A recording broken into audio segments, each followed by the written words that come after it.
as you guys are probably already aware, I had a bit of a break. Had like 4 months off creating content, and it wasn't that I was doing nothing. I was busy in the background with doing some house renos and some other stuff. But one thing that I've been doing more than anything else is something that we've wanted to do as a family for a very long time, and it's just been sucking up a bit of time. It was winter anyway, so I wasn't getting out as much as I usually do. And we just sort of thought, life's short, we'll make it happen and do what we can to make that dream come true. And so, as well as the house renos and family and all that kind of stuff, what I have been doing is working on this thing. A 2006 Toyota Coaster bus. And we are converting it into a motorhome camper thing so we can travel the country with a boat in tow and get up to all sorts of mischief. Hence the reason why we downsized the boat. This was the main reason, because we want to be able to have the boat in tow. We want to take it everywhere we go, and the F16 was just slightly too big for that weight and lengthwise, so we downsized and went for the open dinghy, which again is for a good reason. I'm not going to let you guys in on that one just yet, but in due time you will realize why we went for the open dinghy style boat. It was for a good reason. But anyway, I have been working on this beast, and I will give you guys a quick rundown of what I have done since we've owned it. So first off, we got the bus and we had to strip the whole thing out. There was some water ingress, some damage, some mold. The floor was rotten out and it stunk and it was gross, so we just stripped it back completely, back to bare metal, so we knew what we were dealing with and we could start fresh. Once I had everything stripped down to bare metal, I gave it a nice couple of coats of an epoxy enamel just to prevent rust and prevent the likelihood of me having to revisit any jobs further down the track. I then started laying the high density foam foil backed insulation on all the interior shell of the bus to prevent condensation. The kids wanted to get involved, so I got them cleaning out the window gutters from years of build-up of grime and algae and crap, so we could have a nice freely opening window. And then I went through and removed the safety stoppers on all the windows that we wanted to open fully to give that complete opening of the sliding window instead of having preventative stoppers on every single one. And then we had some nice, easy to move opening windows on the perimeter of the bus.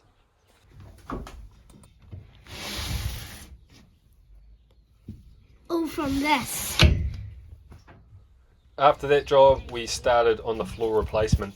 So I cut out some new templates out of 16mm ply and we undersealed that, and again coated the underneath with the high density foam insulation before we installed the panels. I then pre-drilled all the holes and screwed them in so they're nice and snug, and hopefully they will never have to come out again. Once I had that done, I could walk around the bus freely again, so I carried on with the insulation. This not only prevents condensation, but it also acts as a sound deadener.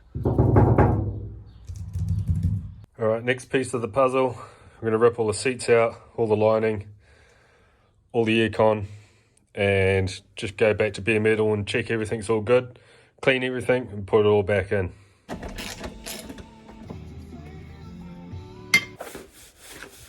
Front stripped out. We've cleaned up all of this. There's a few rust patches around the corners where there's been water pooling coming in through the windscreen, and we've got some pretty nasty holes up here. Definitely gonna need some welding up in here. It's way more serious than I thought, but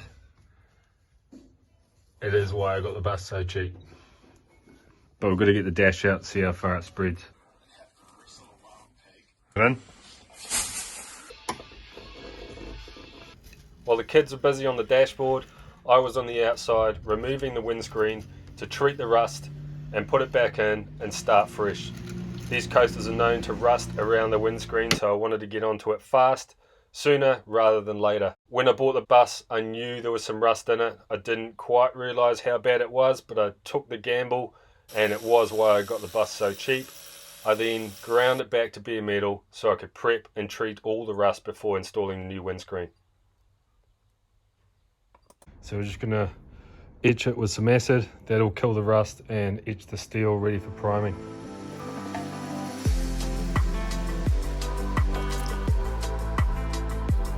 Alright, so I've welded in a new patch up there and down here, and we'll just prime it up, ready to paint. Alright, update time. Finished the windscreen, welded in, blocked up the vents, double sealed everything so that ain't coming anywhere. And inside is a shit tip at the moment because we stripped out the dash, treated all the rust in both sides, painted everything, and this is our new windscreen area, which was about a week ago rusted to shit. So it looks pretty good, happy with it. Get this done so I can finally tackle the roof vents in the back and finish all the insulation. Alright, so we're just framing up the ceiling with some timber strips, evening out the curvature of the roof of the bus. We're going to screw shiplap along the centre where you can see I've already done.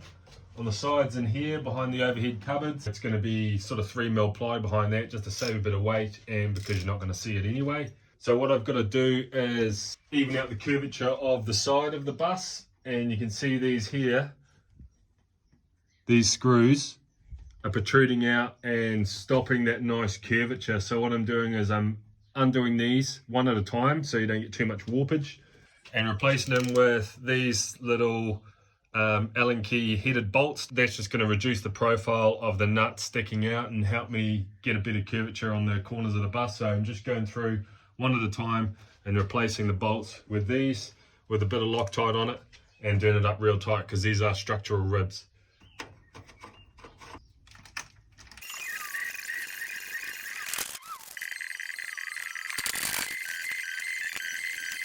Alright, that's those done. Now what I'm going to do is make up a beam of timber for the curvature of the wall. So I'm just getting some cardboard, putting in here and tracing out a template. I'm going to skip the curvature and come out a bit so I can miss the end of this because it does still stick out a bit, and get it flush down to here. I'm going 20mm ply because I can fit it into this gap here and I can still screw into the sides to put it in there, and that's going to have the plywood screwed into that to get that curvature. So there's my template cut out, and I'll just extend that to the bottom lip of here. So I'll just keep going for a bit longer on my plywood, and I'll test fit the plywood template before I cut them all out, but that's pretty much how it's going to sit. So I'm just going to go ahead and make a couple holes into here and screw it into the frame. And first, I'm going to trace this out 14 times, I think it is. I'll double check that, and that'll make sure they're all even.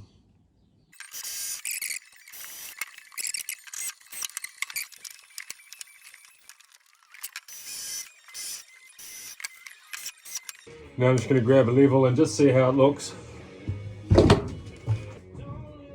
I'm not looking for a level itself here, I'm just seeing what it looks like with a straight edge on them. The real test will be going across 3 to see if they're flush. To do the overhead storage along here, I need some right angles to work with, and obviously everything here is curved, so what I'm going to do is use this as the structural part. So I'm going to use this rib here as the structural part and this one here, and I'll build out from those. To get a right angle out of this stuff, I've got some lengths of this cornice, this beveled cornice stuff, and this just works perfectly to get as much of a right angle as I can out of this bus roof. So what you do is you use the angle on this to counteract the angle of the roof of the bus, and it goes on there. It gives you the right angle to work with, and this is also going to act as the dressing between the shiplap, which is going to be in the middle behind me over my head, and the 3mm ply that's going to be inside the cabinetry. Alright, next I'm going to chuck up some insulation in these corner panels before I lay over them with ply. There's a million ways to do this. I've decided to go with a closed cell foam with a foil lining to stop the condensation on the skin of the bus. This just acts as a buffer between the cold metal and warm air inside and prevents condensation. Works absolutely amazing. Over the last few weeks when I've been working in here, the bits that had this on, not a drop of condensation, and the bare steel was saturated. So just a self-adhesive, stick it on, get rid of all that bare metal before you lay your insulation on top of it. I'm going to go with a vapor barrier on mine. I'm just using some clear polythene. It's automotive polythene, they use it in car building, so I decided to go like for like instead of paying heaps for builder's paper. So I'm going to get the bats in, 75mm bats, R2 thermal rating, but it's just because of the size, 75mm. I don't want to go any higher because you end up with a really thick bat and it's going to put pressure on the roof and just cause that warpage. There's no point going over the top with your insulation anyway if you're going to keep all your windows, because these are all just heat sinks. So it's just pointless going all out on the insulation. Do it for some noise and a bit of insulation, but you're never going to get it perfect as a bus. It's a big metal bus, so don't get too carried away. I'm going to start chucking this in and then I'll get the plastic over it.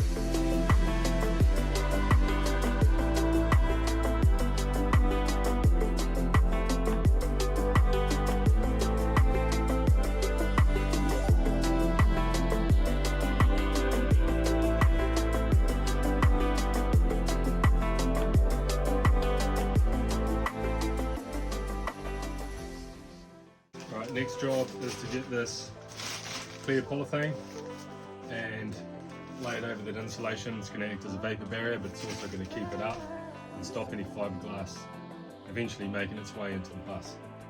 And then I can start, I'm going to go and get some plywood and lay it up on the sides.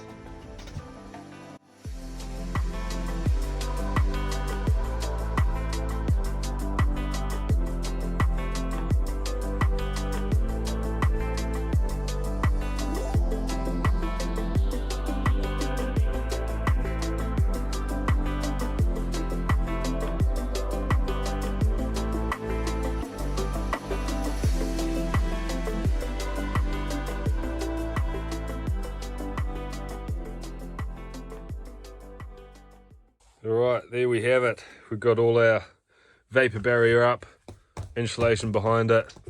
We've left a bit of slack on the side because with the curvature of the wall it's going to take up the slack on the vapor barrier. If that was tight it would stretch it and break the seal. So I've purposely left that a bit saggy so it can be pushed up. This stuff's a bit tighter, but over time the insulation's expanding, so once I lay the tongue and groove back over that, they'll compress it all and it'll go back to be nice and tidy. Next job is to lay these links. I was lucky enough to be able to get full lengths. So I have full lengths across here with no joins, which is absolutely primo. And then I'll have the 3mm ply on the side and I'll be able to build my shelving straight down here and across here. And I'm just going to have open shelves on this side and enclosed shelves on this side. Yeah, so that's where we're at the moment. I have just finished the roof nearly, so I'll probably leave that for another video. I just wanted to give you guys an update because I'm pretty excited about this stuff, and I think you guys should know because you're supporting this as well as everything else by watching these videos. So yeah, a lot of work, but we'll get there in the end. So stay tuned for the next video.